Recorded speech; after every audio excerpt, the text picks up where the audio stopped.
제가 처음에 이렇게 교회를 시작했을 때에 교회에 대한 소망이 참 컸어요. 뭐 여기 계신 모든 분들도 하나님을 사랑하고 교회를 사랑하시겠지만 저 또한 교회를 되게 사랑했기 때문에 개척을 해야겠다 그런 생각을 가졌죠. 근데 막상 개척을 해보니까 이게 막 쉽지가 않은 거예요. 어려운 거죠. 가장 마음에 상처를 입었던 게 뭐냐면, 저는 솔직히 개척하면 막 엄청 사람들이 많이 올 줄 알았어요. 제가. 그래서 저는 개척할 때 오란 얘기를 하나도 안 했어요. 왜? 내가 하면 다 올 줄 알았거든요. 근데 그러지가 않더라고요. 제가 그래가지고 한 1, 2년은 참 힘들었던 것 같아요. 왜 그러냐면 제가 이렇게 해서 안 되고 저렇게 해도 안 되고, 그러니까 제가 우스갯소리를 그러거든요. 제가 지금까지 목회 경험 중에 제일 부흥 못 시키는 게 지금이에요. 근데 이제 사역적인 측면에서 봤을 땐 지금이 제일 많은 일을 하죠. 하나님의 역사는 참 신기한 것 같아요. 숫자가 적어도 큰 일을 하게 하시는 하나님. 근데 옛날에는 숫자가 많아도 이렇게 항상 공허함과 부족함이 있었거든요. 근데 이게 참 사람이라는 게 열등감이 생기더라고요. 열등감이. 이상하지 않아요? 근데 사람들이 참 우스운 오해를 하거든요. 어떤 오해를 하냐면 제가 되게 그 집안이 좋은 줄 알아요. 그러니까 요즘 세상적으로 얘기하자면 금수저라고 얘기를 하는 거죠. 저 절대 그렇지 않거든요. 뭐 제가 생긴 게 이렇게 막 귀티나게 생기지는 않았잖아요. 근데 사람들이 오해하는 부분들이 좀 없지 않아 있어요. 특별히 또 뭐 우리 아내나 또 우리 여러 가지 것들이 있다 보니까 여러 가지 그런 부분들이 저에게 이제 오해를 일으키는 것 같기도 해요. 그러니까 제가 처음에는 어떤 생각이 있었냐면, 가면 제가 이제 개척교회를 했으니까 도움을 받아야 되잖아요. 근데 저는 솔직히 개척교회 할 때 도움을 거의 안 받고 시작했어요. 우선은 이제 첫 번째로는 이제 누군가에게 얘기하기도 좀 부끄럽고 또 이런 것들 때문에 그랬지만, 또 하나는 사람들의 오해가 있었어요. 나는 안 도와줘도 된다고 생각했어요. 예전에 우스갯소리로 목사님들이 그랬거든요. 야, 아파트 얘기해갖고 건물 하나 사달라고 그래. 근데 저기 웃기게 제가 우리 아버지가 그런 능력도 없는데 사람들이 오해를 하는 거죠. 더 나아가서는 야, 너는 뭐 먹고 살 거 전혀 걱정 안 해도 되잖아, 이런 얘기를 하는 거예요. 그러니까 제가 오히려 힘들다는 얘기를 못 하겠는 거예요. 더 달라는 얘기를 못 하겠다는 거죠. 그런데 되게 웃긴 게, 이렇게 교회들이 모이는데요. 어떻게 모이냐면, 교회들도 보면 이렇게 좀 큰 교회가 있고 작은 교회가 있잖아요. 그리고 목사님들도 큰 교회 목사님들은 큰 교회 모이고, 작은 교회 목사님들은 작은 교회 모이는 거예요. 근데 저는 어떻게 됐을까요? 큰 교회로 갔을까요? 작은 교회로 갔을까요? 큰 교회도 못 가고 작은 교회도 못 가는 거예요. 그러니까 제가 되게 애매한 거죠. 근데 참 감사했던 거는, 저는 이제 이런 모임들이나 이런 것들을 이제 목회자들은 잘 가야 돼요. 근데 저는 워낙 일들이 바빠가지고, 그때는 이제 커피숍도 처음 시작했을 때였고, 또 저희가 이제 그러면서도 이제 선교에 힘쓰자고 해서 뭐 의정부를 시작해서 뭐 여러 가지 동두천도 그렇고 저희가 하는 사역들을 계속 했었기 때문에 제가 상당히 바빴었어요. 그러다 보니까 이제 거기엔 제가 뭐 원하든 원치 않든 참여를 못하게 됐었는데, 그런데 시간들이 지나는데 갈수록 그런 걸 느끼는 거예요. 내가 저렇게 큰 그룹에 끼지 못하는데, 한편으로는 또 되게 답답하고 조금 자격지심도 생기고 열등감도 생기고, 또 반대로 작은 교회 가 있으면 또 답답하고 막 이렇게 막 혼란이 생기는 거죠. 그래서 참 우스운 거예요. 사람이 다 하나님 앞에서 동일하게 좋은 일들을 하는데도 불구하고 나뉜단 말이에요. 구별된단 말이에요. 사람들에게 평가를 받는 거죠. 내가 저 그룹에 속하고 싶지만 내가 자격이 안 된다고 속하지 못할 때가 있어요. 그래서 우리는요, 내가 생각하는 어떤 좋은 그룹, 어떤 좋은 사람들과 함께 하려고 무단히 노력해요. 솔직히 우리가 돈도 열심히 벌어서 잘 살려고 하는 것도, 또 잘 사는 사람들하고 또 그런 수준이 있는 사람들하고 같이 살고 싶어서 그렇게 노력하는 경우도 있잖아요. 그런데 참 세상은요, 우리가 아무리 노력해도요, 자꾸 사람들을 어떻게 하냐면 나눠요. 그리고 그룹 지어요. 그러면서 거기에 들어가 있는 사람들은 스스로가 뭔가 남과는 다르다라는 특별한 의식을 갖기도 하고, 또 반대로 들어가지 못한 사람들은 거기에 들어가지 못해서 마음 상하면서 또 거기에 들어가고 싶어서 부단히 노력하기도 하고, 그런 모습들을 참 보게 되죠. 근데 전국에는 그러다가 그냥 허망하게 죽고 마는 거예요. 무엇을 이뤘는가 생각해보면 결국에는 우리가 무덤 묘비에 이름 하나 새기는 거 누구나 동일하게 그것으로 끝나는 것인데도 불구하고 아둥바둥 살아간다는 거죠.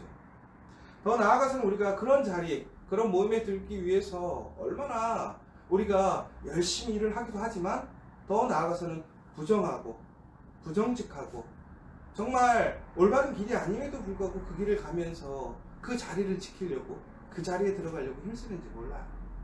그런데 중요한 거는 그 자리에 들어갔다고 해서 그것이 우리에게 기쁨을 주거나 영광을 주는 것이 절대 아니라는 거예요. 며칠 전에 우리 후배 목사가 이제 그런 훈련이 좀 있어요. 개척교회, 작은 교회 훈련이 있어요. 근데 이제 거기를 갔다 왔는데 이제 거기에 보통 취지가 뭐냐면 이렇게 작은 교회, 개척교회를 하시는 목사님들을 격려하는 자리였던 거죠. 근데 이제 그 자리에서 어떤 한 목사님이 이런 얘기를 했어요. 어떤 얘기를 했냐면 이제 격려하려고 얘기를 했던 건데 본인의 얘기를 하시면서 이렇게 얘기하시는 거예요. 나는 복을 받아서 내가 정말 이렇게 어렵게 밑바닥에서 일하지 않고 내가 정말 공부할 수 있는 기회도 없고 내가 그냥 담임으로 바로 들어가서 나는 참 얼마나 축복을 받았는지 모른다. 그러면서 또 나는 지금도 이렇게 많은 복을 받아서 하나님 일을 한다.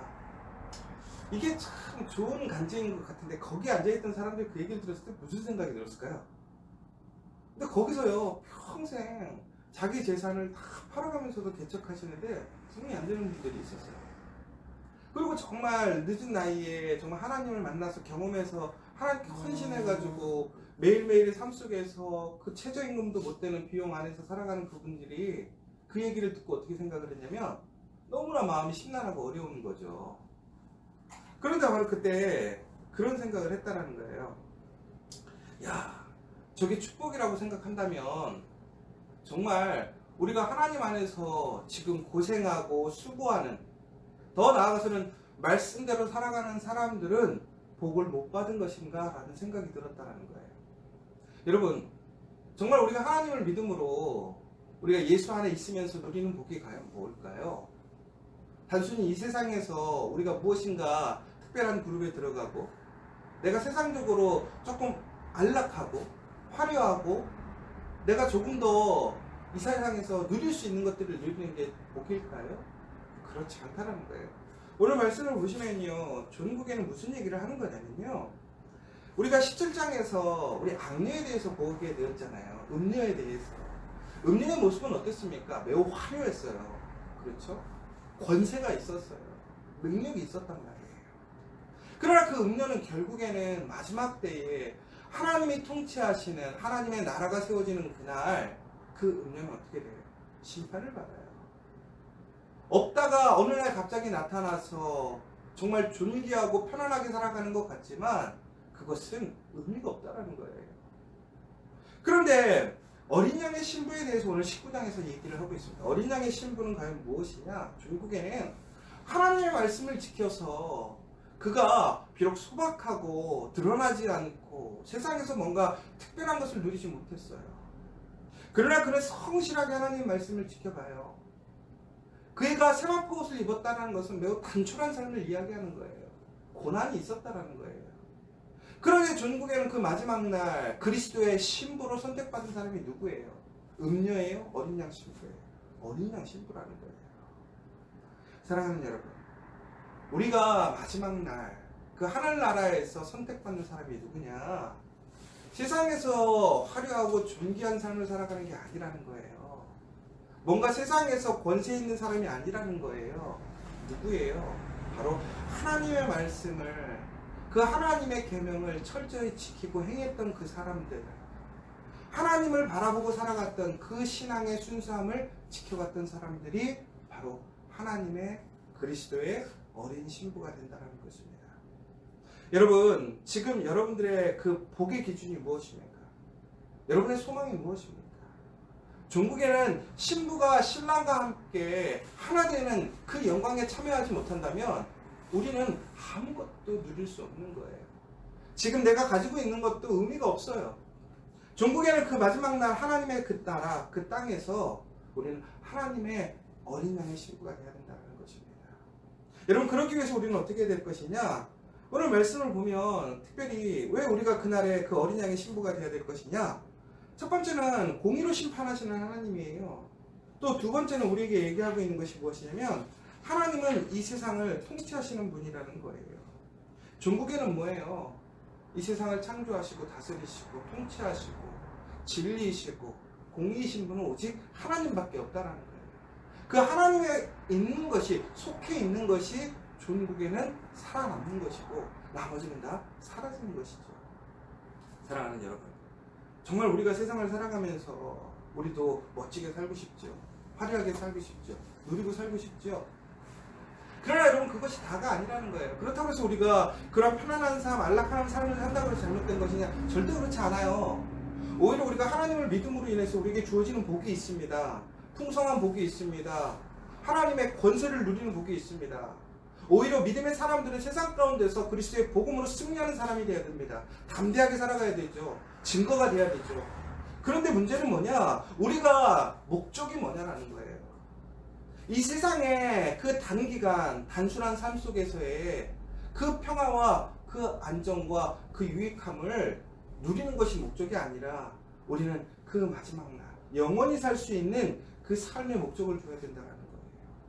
그러므로 오늘 내 삶이 그러지 못한다 할지라도 우리는 소망을 가져야 될 것이고, 또한 내가 오늘 편안한 삶을 살고 누린다 할지라도 그것에 만족할 것이 아니라 정말 그 마지막 날 그리스도의 신부가 되는, 어린 양의 신부가 되는 우리의 거룩한 모습을 지켜갈 수 있어야 된다는 거예요. 그럼 오늘 우리가 해야 될 것이 무엇일까요? 우리의 삶의 모습이 거룩한 삶이 되어야 돼요. 하나님의 신부로서 부족함 없는 아름답게 그 순수함과 하나님의 말씀을 지켜가는 우리의 행함이 있어야 된다는 거예요. 저희 2020년 저희 커피아 교회에 표가 있습니다. 그게 뭐냐면 심는 대로 거두리라. 심는 대로 거두리라. 저는 그래서 여기 계신 여러분들, 또 우리 방송으로 참여하고 있는 우리 커피아 교회 모든 성도들이 2020년에는 하나님의 그 거룩함을 심어서 하나님의 거룩한 신부로 선택받고 그 하나님의 은혜를 누리는 여러분들이 되셨으면 좋겠어요. 그러기 위해서는 우리는 어떻게 해야 될 것이냐? 저는 세 가지를 좀 생각을 해봤거든요. 그게 뭐냐? 첫 번째는 우리 마음에 하나님의 말씀을 심어야 돼요. 두 번째는 뭐냐? 하나님께 기도를 심어야 돼요. 세 번째는 우리 이웃에게 사랑을 심어야 돼요. 여러분, 바로 이것이 하나님을 바라보는 사람이에요. 하나님의 거룩한 아름다운 신부의 모습이 아닐까 생각되어집니다. 여러분, 정말 우리가 소유하고 우리 가슴에 담아야 될 것은 오직 하나님의 말씀밖에 없어요. 더 나아가서 우리가 하나님께 기록되어지고 하나님의 그러한 보좌에 연락되어지는 것은 기도밖에 없다라고 이야기하잖아요. 마지막으로 여러분, 그 모든 사랑과 은혜를 나 혼자 누리는 것이 아니라 누구와 함께, 내 이웃과 함께, 그것이 바로 예수 그리스도의 명령입니다. 그 명령을 지키고 사랑하고 소망하는 사람이 바로 그리스도의 신부인 것인 거죠. 여러분, 2020년 이제 다가오진 않았지만 이제 2019년 마지막 한 달 동안 특별히 예수님께서 이 땅에 오신 그 목적, 그 사랑을 기억하시고 오늘도 그 그리스도의 거룩하고 아름다운 어린 양의 신부로서 여러분들의 거룩한 삶과 모습을 지켜가는 여러분 되시기를 간절히 소망합니다.